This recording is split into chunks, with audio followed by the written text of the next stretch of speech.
Selamat malam Bapak Ibu yang terkasih dalam Tuhan Yesus Kristus. Bersyukur untuk kesempatan malam ini kita boleh kembali bertemu di dalam persekutuan doa kita secara online. Bapak Ibu sekalian, saya mengundang setiap kita untuk boleh bersama-sama mengambil waktu bersateduh untuk boleh mempersiapkan lebih dalam di dalam persekutuan doa kita malam ini.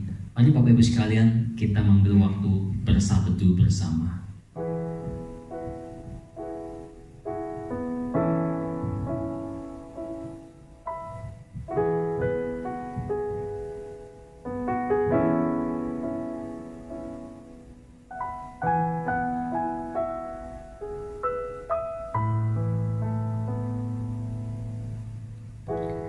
Di dalam Mazmur 66 ayat 19 sampai yang ke-20 dikatakan, sesungguhnya Allah telah mendengar, Ia telah memperhatikan doa yang kuucapkan.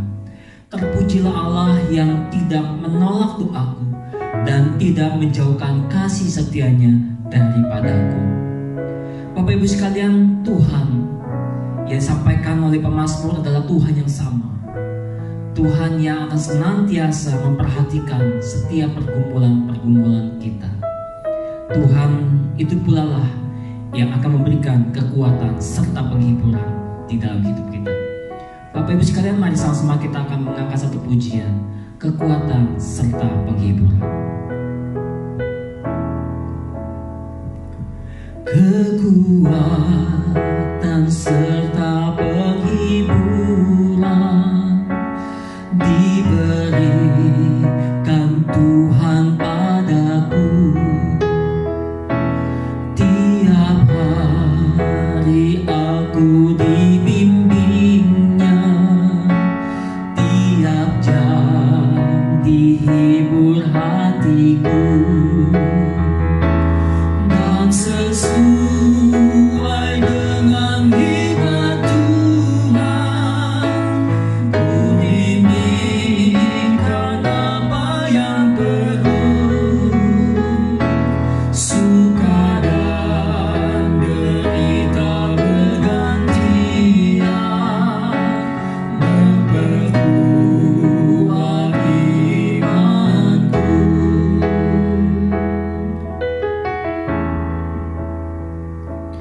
Tiap hari Tuhan besertaku, diberi ramanya tiap jam, diangkatnya bila aku jatuh, dihalangnya musuhku kejam.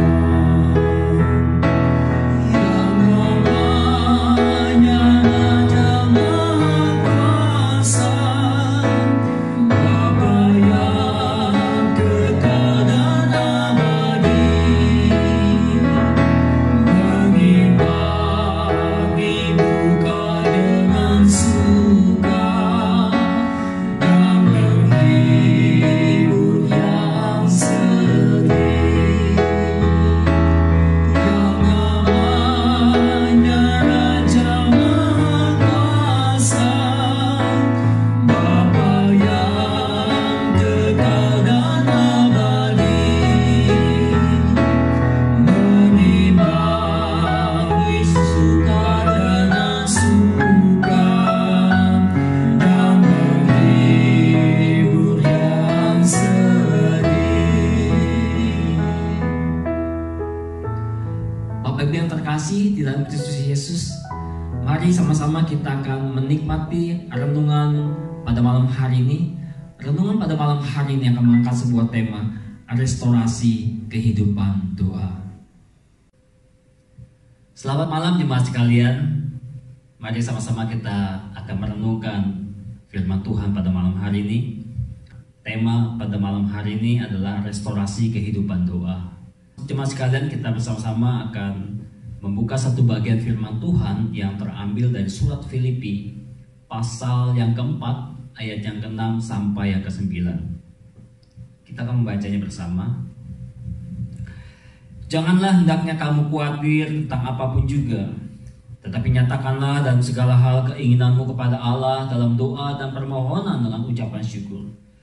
Damai sejahtera Allah yang melampaui segala akal akan memelihara hati dan pikiranmu dalam Kristus Yesus.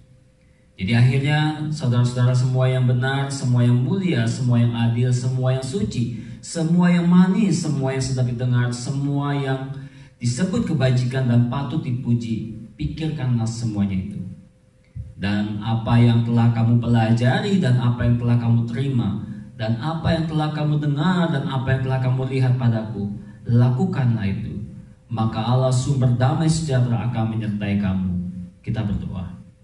Ya Tuhan, Kau menolong kami dalam mendengarkan renungan firman-Mu. Tolong juga hamba-Mu yang menyampaikannya, supaya Engkau topang dia, Kau mampukan dia untuk berbicara atas nama-Mu, dan Kau kuasai dia dan Kau kuduskan dia Tuhan. Kami menyerahkan waktu ini dalam perenungan firman ini sekali lagi dalam pertolongan Tuhan. Biar setiap kami bersama-sama boleh mengerti dan mengalami sebuah pembaharuan di dalam hidup rohani kami oleh kebenaran firman-Mu. Di dalam nama Tuhan Yesus Kristus kami sudah berdoa. Amin. Ya Bapak Ibu yang terkasih di dalam Tuhan Yesus Kristus, pada suatu hari saya diberitahukan oleh salah seorang teman saya bahwa salah satu teman kami dikatakan sedang sakit. Nah, keesokan harinya saya menghubungi teman saya yang sakit itu. Lalu saya tanyakan apakah benar dia sakit. Lalu dia mengatakan ya benar, saya sakit. Lalu kami berbincang-bincang dan di situ saya tanyakan apa sakitmu dan apa penyebabnya. Lalu dia mengatakan bahwa asam lambungnya naik. Jadi waktu asam lambungnya ini naik, pada waktu dia makan atau minum itu tubuhnya terasa terbakar. Waduh, saya bilang hati-hati, itu bahaya sekali. Lalu dia juga sampaikan bahwa semua pola makannya sebetulnya baik-baik saja sih. Ya, biasanya kan kalau asam lambung itu mungkin pola makan yang tidak baik, atau ada makanan-makanan khusus yang merangsang asam lambung itu tinggi. Dia katakan tidak. Ya memang itu sebuah penyakit yang lama yang sudah dia derita gitu ya, kadang-kadang suka muncul. Kalau makanan semua oke, tidak ada yang mengandung rangsangan yang merangsang untuk lambung itu, asam lambung itu naik. Lalu saya mulai berpikir, mungkin kamu stres. Lalu dia mengatakan, iya betul, dia stres. Saudara, teman saya ini seorang aktivis gereja yang aktif, saudara. Bisa dikatakan secara kerohanian nampak itu sangat baik, saudara. Nah, saudara, apa yang dialami oleh teman saya pada waktu saya tanyakan dan dia mengatakan bahwa iya memang dia stres. Di situ saya mulai sedikit memberikanlah masukan-masukan juga buat dia, bagaimana sebetulnya kita harus siap menghadapi situasi-situasi yang mungkin terjadi dalam hidup kita, situasi-situasi yang sulit. Kita perlu belajar untuk bersandar kepada Tuhan. Saudara, setelah saya mengatakan demikian, lalu teman saya mengatakan satu hal, iya betul, sekarang saya baru sadar bahwa ternyata saya sedang bermasalah dengan iman saya. Wah, saudara, seorang aktivis dan dia mengatakan bahwa saya sadar bahwa ternyata saya sedang bermasalah dengan hal kerohanian saya. Saudara, itu mau mengatakan apa sebetulnya buat kita? Sebuah peringatan, saudara, bahwa bukankah kita juga mungkin termasuk daripada sebagian besar banyak orang Kristen yang ternyata juga mengalami sebuah kehidupan kerohanian yang sama. Saudara, tanpa sadar pada waktu keadaan kita baik, pada waktu keadaan kita semuanya terasa oke, keuangan kita tercukupkan, usaha kita baik, anak kita sehat, tidak ada satu masalah apapun juga yang mungkin terlalu begitu memberikan sebuah dampak dalam hidup kita. Saudara, mungkin kita merasakan kerohanian saya oke-oke saja, saudara. Dan begitu juga mungkin terjadi dalam kehidupan doa kita. Pada akhirnya kehidupan doa kita yang kita lakukan mungkin setiap hari, setiap minggu di dalam ibadah, di dalam pelayanan, kita memulai dengan doa dan mengakhiri dengan doa. Kita merasa bahwa kehidupan doa kita itu sudah oke, tidak ada masalah. Sampai suatu peristiwa besar, sebuah krisis datang kepada kita dan menghantam kita seperti tsunami, saudara, menghantam habis.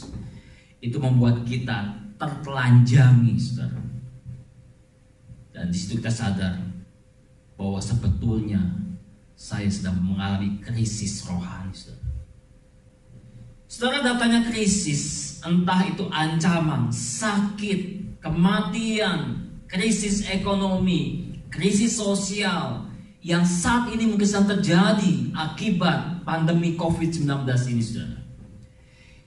Yang sejujurnya, saudara, membuat kita khawatir, kita takut, dan kita merasa tidak berdaya. Tetapi saudara, mungkin keadaan merasa tidak berdaya adalah suatu cara terbaik yang Tuhan izinkan terjadi.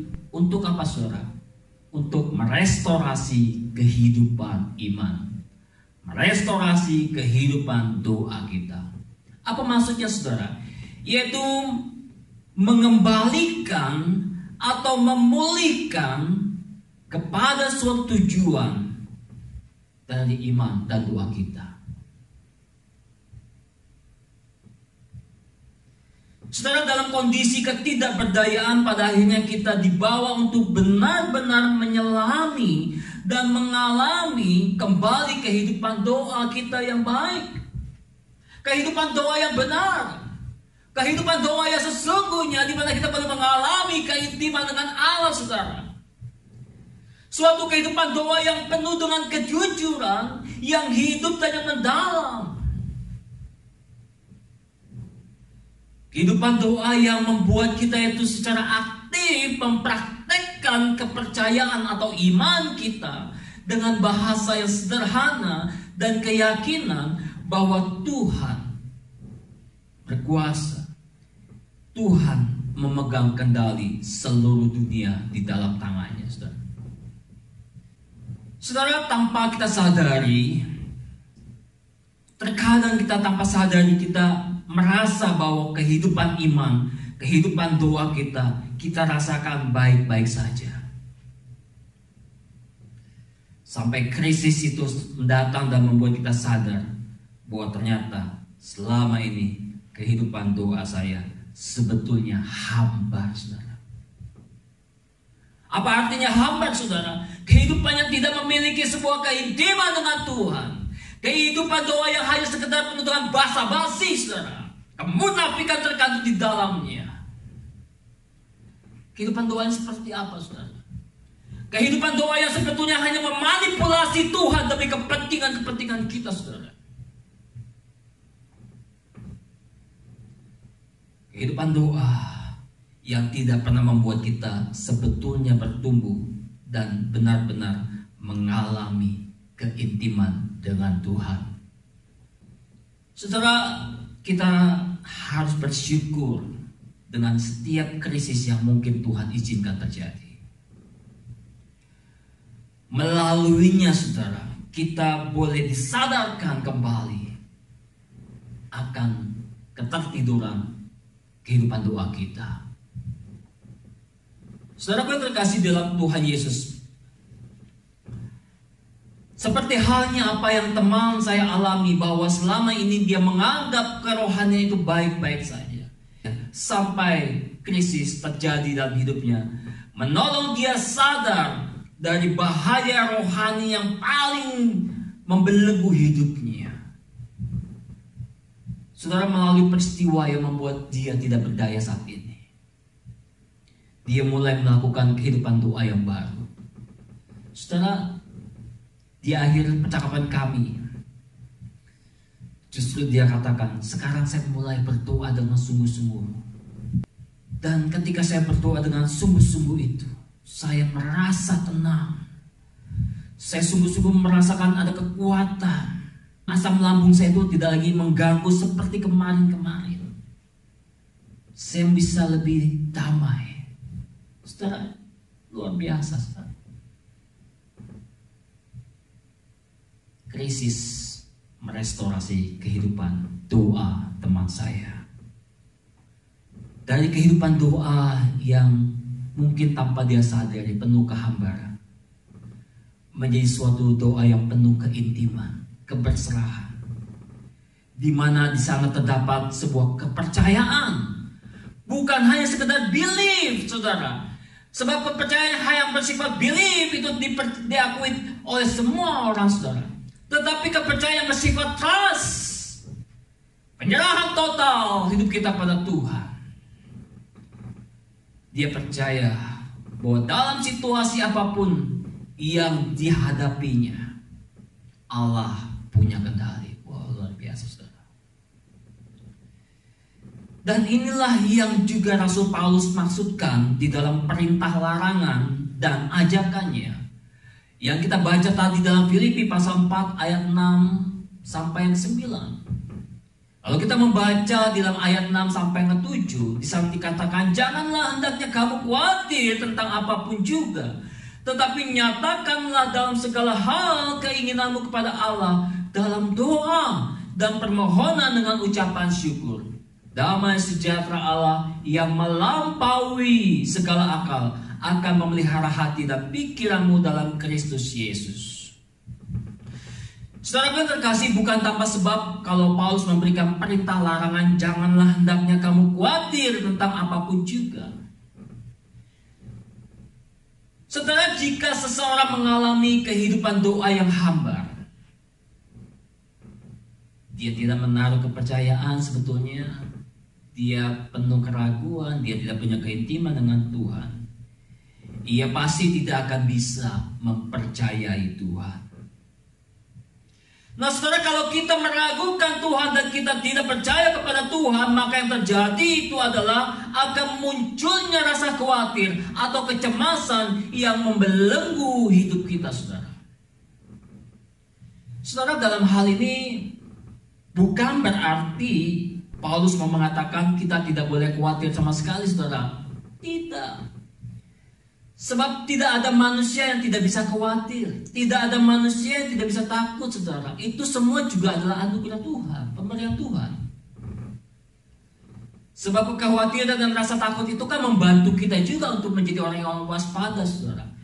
Tetapi rasa khawatir yang di sini yang dicatat di dalam surat Filipi pasal 4 ayat yang ke-6, ini merupakan sebuah kekhawatiran yang bersifat apa? Mengganggu, yang memunculkan kecemasan dan ketidakpedulian, saudara. Jadi ini kekhawatiran yang sebetulnya menjadi sebuah kerangkeng yang membelenggu seseorang yang tidak lagi mampu untuk melihat sebuah kebaikan Tuhan. Hidupnya hanya terus diisi oleh ketakutan, kekhawatiran, kecemasan, dan itu memunculkan sebuah sakit di dalam tubuh seseorang. Dan yang celaka, saudara, kekhawatiran ini memunculkan ketidakpedulian. Saudara, maka tidak heran, saudara, kalau kita melihat ada orang-orang yang ketika dia khawatir, misalnya, saudara, ketika dia khawatir, dia tidak bisa makan dan akan mati, maka dia bisa nekat, saudara. Dia bisa bunuh orang, dia bisa rampok orang, dia bisa aniaya orang, saudara, demi supaya dia bisa makan, saudara. Nah, kekhawatiran seperti inilah yang dilarang oleh Rasul Paulus. Sebab bukankah ini juga menandakan bahwa orang tersebut tidak memiliki kepercayaan kepada Allah? Dan itu dosa, saudara. Bukankah khawatir di sini menghasilkan bukan saja kerusakan bagi dirinya sendiri, tetapi juga bagi orang lain. Dan kekhawatiran yang seperti ini akan merusak dan pasti tidak memiliki kedamaian. Itulah maksud dari Paulus mengatakan, janganlah hendaknya kamu khawatir tentang apapun juga. Dan selanjutnya Paulus mengatakan, kalau kamu punya masalah, kalau kamu punya sebuah pergumulan, maka nyatakanlah itu dalam segala hal keinginanmu kepada Allah dalam doa. Segala hal, saudara. Artinya perkara-perkara yang sekecil sekalipun, sampaikanlah itu kepada Tuhan. Bukan hanya kau berdoa, lalu kau meminta mukjizat, lalu kau meminta kuasa Tuhan yang besar-besar, lalu kau meminta berkat yang luar biasa, saudara. Tidak seperti itu. Sampaikan saja, saudara, permohonanmu yang paling sederhana saja misalnya. Ketika kau melihat anakmu sedang makan, maka kau sampaikan, Tuhan, aku ingin bahwa melalui makanan tersebut anakku bisa bertumbuh dengan baik. Ketika istrimu sedang tidur, maka engkau berdoa buat dia. Engkau naikkan kepada Tuhan, Tuhan, berikanlah senantiasa kesehatan bagi istriku. Atau ketika engkau melihat mertuamu yang sudah semakin tua dan dia ada sakit di dengkulnya misalnya, engkau pun bisa berdoa, Tuhan, dengkul mertuaku sakit, tolong ya Tuhan, sembuhkanlah. Tolong ya Tuhan, melalui obat-obatan yang dia pakai itu Tuhan menjadi pemulihannya. Atau ketika engkau keluar hujan, lalu engkau berdoa, Tuhan, biarlah kiranya hujan ini boleh menjadi berkat bagi mereka yang memerlukannya. Saudara, banyak hal. Sampaikanlah segala hal keinginan kita kepada Allah dalam doa. Dan dalam apa, saudara? Permohonan dengan ucapan syukur. Jadi doa itu harus disertai dengan ucapan syukur, saudara. Jangan terus disertai dengan kemarahan, kebencian, ketidakpuasan, sungut-sungut, dan lain sebagainya. Saudara, itu doa yang demikian adalah doa yang akan penuh dengan kutuk, saudara. Tetapi ketika doa kita diisi dengan ucapan syukur, maka doa itu menjadi berkat. Karena itu Paulus mengatakan, jangan kamu khawatir atau dipenuhi dengan kecemasan. Artinya, saudara, maka kita perlu sekali lagi mengalami Tuhan, mengenal Tuhan, mengenal kasih-Nya, mengenal kesetiaannya, mengenal kemahakuasanya, mengenal kebijaksanaannya, dan mengenal kedaulatannya, saudara. Jadi doa bukan lagi sekedar banyak kata-kata, apalagi hanya dipenuhi dengan keluhan-keluhan, sungut-sungut, sebuah sikap menuduh dan menyalahkan Tuhan. Saudara, jika kehidupan doa kita yang telah mengalami restorasi itu, maka doa itu akan dipenuhi dengan keyakinan, kepercayaan pada kasih Allah, saudara. Keyakinan, kepercayaan kepada kesetiaan Allah, kebijaksanaan Allah, dan kemahakuasaan Allah.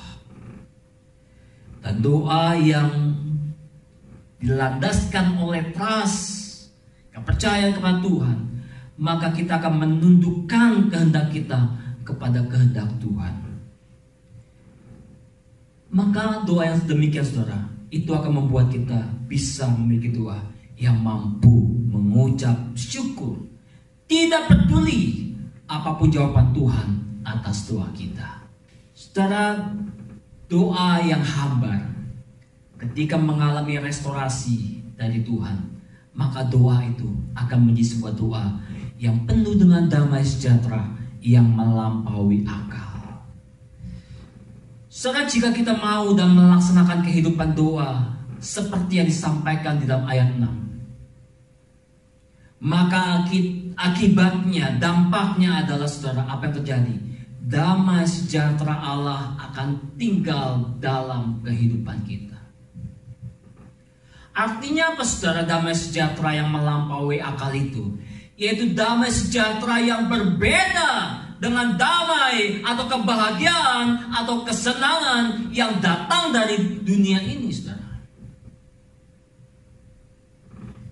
Kalau sebelumnya kita mungkin bisa damai, bahagia, senang, kalau harta kita melimpah, kalau kita sehat, ya, kalau usaha kita maju, bisnis kita berhasil, cuannya besar, baru kita bahagia, damai, dan lain sebagainya.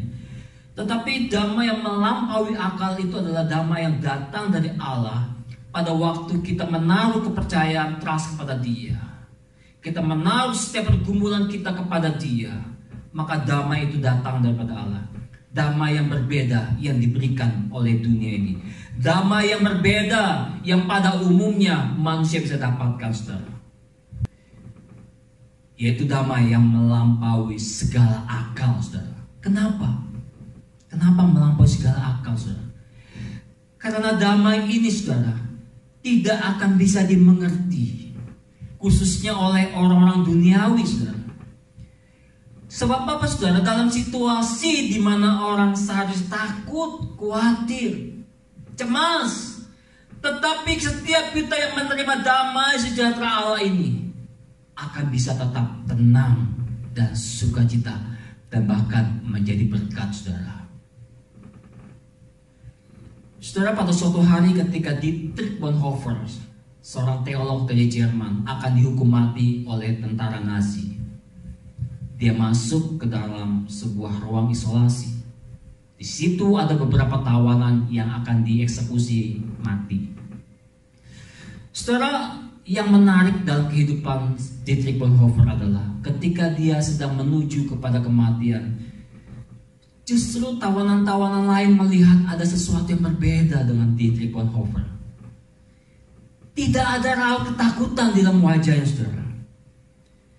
Ketika orang-orang sedang menghadapi kematian, pada umumnya orang merasa takut dan gentar, saudara. Tetapi Dietrich Bonhoeffer dikatakan setiap hari dia bangun pagi-pagi, dia memuji Tuhan, dia membaca firman, dan dia mandi dengan bersih, dan dia merapikan seluruh tubuhnya dengan baik, saudara. Seakan-akan tidak terjadi apa-apa di dalam hidupnya. Itulah yang dikatakan damai sejahtera Allah yang melampaui akal. Itu ada di dalam hidup orang percaya, saudara. Karena itu kita perlu sekali lagi, saudara, dikatakan, janganlah kamu khawatir tentang apapun juga, tetapi nyatakanlah dalam segala hal keinginanmu kepada Allah dalam doa dan permohonan dengan ucapan syukur. Saudara, bagaimana kita bisa tetap memelihara damai sejahtera yang melampaui akal, saudara? Maka selanjutnya yang perlu kita lakukan adalah ayat 8 sampai 9. Dan akhirnya, saudara-saudara, semua yang benar, semua yang mulia, semua yang adil, semua yang suci, semua yang manis, semua yang sedap didengar, semua yang disebut kebajikan dan patut dipuji, pikirkanlah semuanya itu. Dan apa yang telah kamu pelajari, dan apa yang telah kamu terima, dan apa yang telah kamu dengar, dan apa yang telah kamu lihat padaku, lakukanlah itu. Maka Allah sumber damai sejahtera akan menyertai kamu. Saudaraku yang terkasih di dalam Tuhan Yesus, ketika kita menemukan sebuah masalah, ketika kita diperhadapkan oleh sebuah krisis dalam hidup kita, maka yang kita lakukan pertama-tama, jangan kau mengeluh, tapi datang pada Tuhan, bergumul dengan Dia. Sampaikanlah apapun juga, saudara, bergumulanmu kepada Dia, dan naikkanlah doa itu dengan ucapan syukur. Alamilah keintiman dengan Tuhan. Krisis dapat menolong kita, dapat dipakai oleh Allah untuk merestorasi kehidupan tua, yaitu kehidupan tua yang penuh dengan keintiman, kehangatan, kepercayaan, keyakinan, kesungguhan, mengetahui akan kasih, kebajikan, kebaikan, kemurahan, kemahakuasaan Allah yang besar, yang ada, yang selalu memperhatikan segala keluh kesah setiap kita, orang-orang yang dikasihinya. Kiranya renungan firman hari ini boleh sungguh-sungguh mengingatkan kita bahwa Tuhan sungguh baik adanya buat kita. Kita tetap bisa mengatakan God is good all the time. Kita berdoa. Terima kasih ya Tuhan untuk malam ini, renungan boleh sama-sama kami dengar. Biarlah Tuhan, Engkau boleh terus berkarya dalam hidup kami. Kami mau belajar untuk senantiasa melihat rencana-rencana Tuhan melalui setiap peristiwa yang terjadi dalam hidup kami, baik senang maupun susah, suka maupun duka, di dalam kelimpahan maupun dalam kekurangan. Kami tetap mau setia kepada Tuhan. Terpujilah Engkau Tuhan kami Yesus Kristus, Tuhan Juru Selamat kami yang hidup. Kami sudah berdoa dan bersyukur. Amin. Bapak Ibu sekalian, kita sudah bersama-sama mendengarkan renungan pada malam hari ini.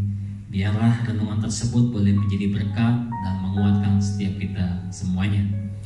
Bapak Ibu sekalian, kita akan bersama-sama untuk masuk di dalam pokok-pokok doa kita pada malam hari ini.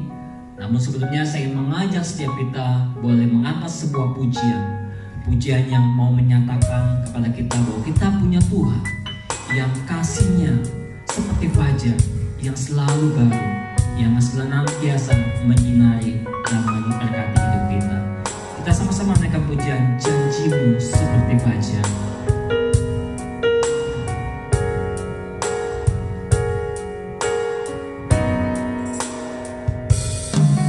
Ketika ku hadapi kehidupan ini,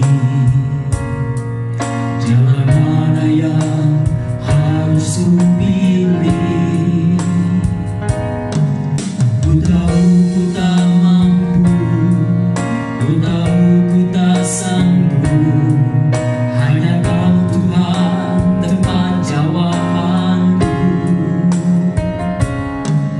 Aku pun tahu ku tak pernah sendiri, sebab Engkau Allah yang menggendongku. Tangan-Mu membelaiku, cinta-Mu memuaskanku. Kau mengangkatku ke tempat yang tinggi. Janji-Mu seperti fajar pagi hari, yang tiada pernah terlambat bersinar. Cinta-Mu seperti sungai yang mengalir, dan ku tahu betapa dalam kasih-Mu. Kita kembali mengatakan ketika ku hadapi kehidupan ini, jalan mana yang harus ku pilih? Ku tahu ku tak sanggup, ku tahu ku tak sanggup.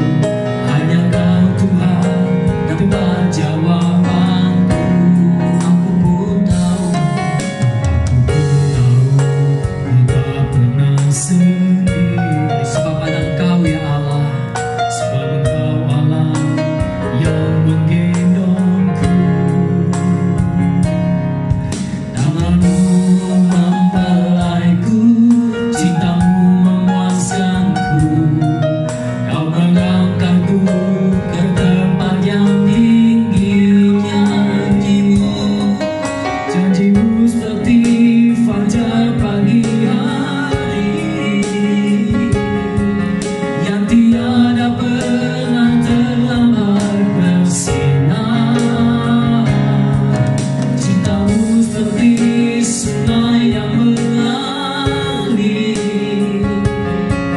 dan ku tahu betapa dalam kasih-Mu. Janji-Mu seperti fajar pagi hari,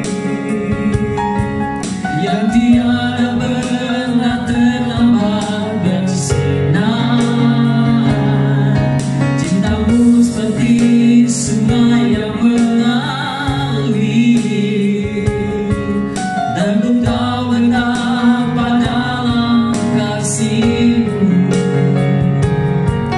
Dan ku tahu betapa dalam kasih-Mu. Dan ku tahu betapa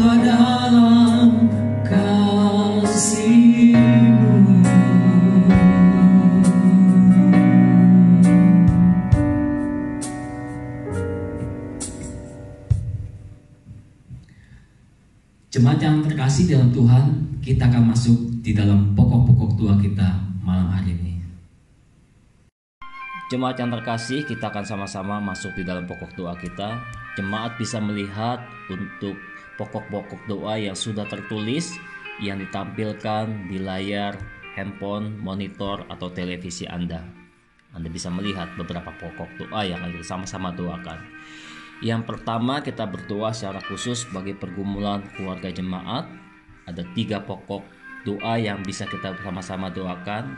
Bapak Ibu bisa membacanya sambil nanti kita mendoakan. Lalu yang kedua, nanti kita akan berdoa secara khusus bagi Indonesia. Ada 4 pokok doa yang kita akan doakan bagi Indonesia. Dan itu juga akan ditampilkan di layar handphone, layar monitor, ataupun layar televisi Bapak Ibu sekalian. Nanti kita semua bisa membaca pokok-pokok doa itu dan kita bersama-sama mendoakannya. Mari yang pertama kita berdoa bagi pergumulan keluarga jemaat GKI Pinang Sia. Tuhan Yesus Kristus, kami berdoa biarlah Tuhan Engkau menolong pergumulan keluarga jemaat-Mu Tuhan, yang saat ini mereka sedang menghadapi sebuah fakta terjadinya perubahan pola kehidupan dari yang biasanya mereka lakukan secara normal, yang sudah terbentuk dengan sebuah sistem yang sudah jadi, yang rapi, yang terjalani hari-hari.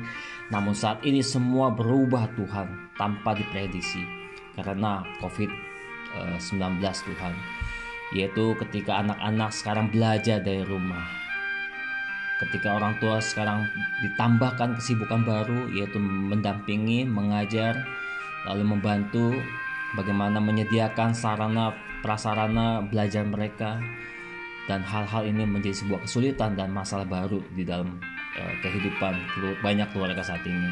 Lalu juga Tuhan, adanya sebuah pemutusan hubungan kerja yang mungkin menimpa kehidupan jemaat kami Tuhan, sehingga kebutuhan yang biasanya bisa terpenuhi setiap harinya, minggu atau bulan, sekarang terhenti karena pemutusan hubungan, karena keuangan yang terhenti juga, penghasilan yang terhenti juga. Kami berdoa juga untuk bisnis, usaha yang mereka yang merosot, perdagangan mereka yang sedang sepi, lalu mulai muncul keuangan yang defisit, lalu lagi adanya kegiatan yang dibatasi Tuhan karena PSBB, lalu ancaman kesehatan bahkan sampai kematian COVID-19. Tuhan, ini sebuah kehidupan realitas yang sedang dihadapi oleh jemaat-Mu. Perubahan pola kehidupan di tengah-tengah jemaat Tuhan. Kiranya Tuhan Kau berikan berkat ketenangan, kesabaran, hikmat, cinta kasih dalam menjalani masa-masa yang tidak mudah saat ini di tengah-tengah keluarga jemaat kami Tuhan. Kami juga berdoa untuk para orang tua, biarlah mereka juga punya keseriusan dalam memberikan perhatian mereka pada pergumulan kerohanian anak mereka, sehingga mereka mau menyediakan waktu dalam mendampingi, mengawasi, dan menjelaskan apa sih yang menjadi kesulitan anak saat mereka menjalani masa kehidupan mereka, khususnya mempertanyakan hal-hal tentang Tuhan, hal-hal yang berhubungan dengan kerohanian. Lalu juga saat mereka mengikuti ibadah online setiap minggu, Tuhan biarlah ingatkan para orang tua, karena hal kerohanian merupakan tanggung jawab utama daripada orang tua yang dipercayakan dalam pertumbuhan, tumbuh kembang kehidupan sang anak yang Tuhan percayakan di tengah-tengah tangan orang tua. Tuhan, kami juga berdoa bagi pergumulan jemaat, mungkin ada mereka yang sudah tua ataupun yang masih anak-anak yang membutuhkan perawatan dan terapi rutin yang sekarang harus tertunda ya Tuhan karena COVID-19 ini. Kiranya Tuhan memberikan kepada mereka kesabaran, kesehatan, dan pikiran yang positif, dan apa yang menjadi kebutuhan penting dalam perawatan dan terapi rutin mereka itu boleh tersedia dengan baik. Kami serahkan Tuhan pergumulan jemaat-Mu ini di dalam pertolongan Tuhan, di dalam kebaikan Tuhan. Roh Kudus kiranya menolong setiap mereka. Bapak Ibu sekalian, kita akan masuk di dalam doa selanjutnya, yaitu kita akan berdoa bagi Indonesia. 2 pokok. Pertama, kita doa bagi Indonesia. Mari sama-sama kita berdoa, kita membaca slide yang sudah ditampilkan. Tuhan, kami berdoa bagi bangsa kami untuk mengatasi COVID-19 ini. Indonesia itu telah mengalami defisit anggaran sebesar 852,9 triliun Tuhan. Jumlah uang yang sangat besar yang harus ditanggung pemerintah. Kami berdoa Tuhan, biar Engkau menolong pemerintah kami untuk mereka tahu bagaimana mencari sebuah alternatif jalan keluar, terpenuhinya sumber dana untuk menutupi defisit yang besar tersebut. Tuhan tolonglah Presiden, Wakil, para menteri, dan jajaran kepemerintahan lainnya supaya mereka dengan sungguh-sungguh, dengan rela hati memikirkan kepentingan bangsa dan negaranya, bukan kepentingan mereka ataupun kelompok mereka. Tuhan tolong bangsa kami. Kayak berdoa juga Tuhan buat rumah sakit yang masih membutuhkan alat kesehatan, obat-obatan, dan lain-lain. Karena nampaknya antara ketersediaan alat dan obat dengan para pasien COVID saat ini tidak seimbang Tuhan. Alat kesehatan dan juga bantuan sosial yang rentan dikorupsi. Kami juga berdoa Tuhan supaya hal ini sungguh Tuhan Engkau tolong bagi mereka yang punya hati jahat, nafsu yang jahat, supaya Engkau sendiri yang berperkara atas mereka Tuhan. Karena kalau saja bansos dan alat kesehatan ini dapat ditangani dengan baik, tentu akan ada ketersediaan bagi obat-obatan, ada kesediaan alat-alat kesehatan yang diperlukan bagi rumah sakit. Karena itu kami memohon kepada Engkau ya Tuhan, supaya Engkau memberikan pertolongan dalam pengadaan alkes dan pemberian bansos mendapatkan pengawasan ketat sehingga tidak diselewengkan oleh oknum-oknum yang tidak bertanggung jawab. Dalam nama Tuhan Yesus kami berdoa. Amin. Kita akan masuk 2 pokok lagi bagi bangsa kita. Kita melihat di layar sudah tersedia. Mari Bapak Ibu sekalian kita doakan bersama-sama 2 pokok ini sehubungan dengan masuk pulangnya WNI dari luar negeri dan juga adanya penambahan kasus baru untuk COVID-19 ini di Indonesia. Mari sama-sama kita berdoa. Tuhan, kami berdoa untuk pulangnya ada 87.000 WNI dari Malaysia, Arab Saudi, Aljazair, bahkan ada juga dari anak buah kapal persiar yang telah tiba di Indonesia. Tuhan, kami berdoa supaya mereka itu benar-benar mau menjalani protokol kesehatan penanganan COVID-19 ini dengan baik. Tuhan, kiranya Engkau memberkati setiap fasilitas kesehatan serta para petugas yang menangani mereka, supaya sungguh Tuhan bangsa ini bisa punya sebuah penanganan yang baik dalam mengantisipasi penyebaran COVID-19 ini. Kami juga berdoa Tuhan bahwa ada sebuah lonjakan kasus baru dari hari Selasa tanggal 12 Mei ke Rabu tanggal 13 Mei. Ada 689 kasus baru, penambahan kasus baru. Paling tinggi sebelumnya itu tercatat pada 9 Mei Tuhan dengan 533 kasus baru. Sungguh ini merupakan sebuah indikasi adanya penambahan kasus baru. Sedangkan kami sungguh berharap Tuhan bahwa Juni itu bisa segera selesai. Kami hanya menyerahkan semuanya Tuhan. Biar Tuhan Kau menolong masyarakat ini, orang-orang Indonesia ini mau taat, mau disiplin melakukan PSBB, mau melakukan sebuah jaga diri kebersihan, sehingga penyebaran virus corona ini dapat ditekan, supaya pandemi ini sungguh bisa segera tertangani Tuhan, dan keadaan Indonesia boleh kembali normal. Kami serahkan Tuhan pergumulan ini, pergumulan jemaat-Mu, pergumulan keluarga-keluarga Tuhan, pergumulan bangsa kami di dalam pertolongan Tuhan. Kami juga berdoa buat setiap kami ya Tuhan yang sedang menghadapi masalah ini. Beri kami kekuatan, kesanggupan untuk menjalani di dalam masa-masa yang tidak mudah ini. Kami percaya Tuhan, Engkau baik buat kami. Dalam nama Tuhan Yesus kami sudah berdoa. Amin. Doa-doa kita sudah selesai. Tuhan memberkati kita semua. Jemaat sekalian, kita sudah mendengarkan renungan firman, kita sudah menaikkan pokok-pokok doa kita, maka kita akan mengakhiri persekutuan doa kita pada malam hari ini. Saya mengajak setiap kita boleh kembali menaikkan pujian Janjimu Seperti Fajar, bagian terakhirnya saja, Janjimu Seperti Fajar. Janjimu seperti fajar pagi hari, tiada pernah terlambat bersinar. Cintamu seperti sungai yang mengalir, dan ku tahu betapa dalam kasihmu. Dan ku tahu betapa dalam kasihmu. Dan ku tahu betapa dalam kasihmu.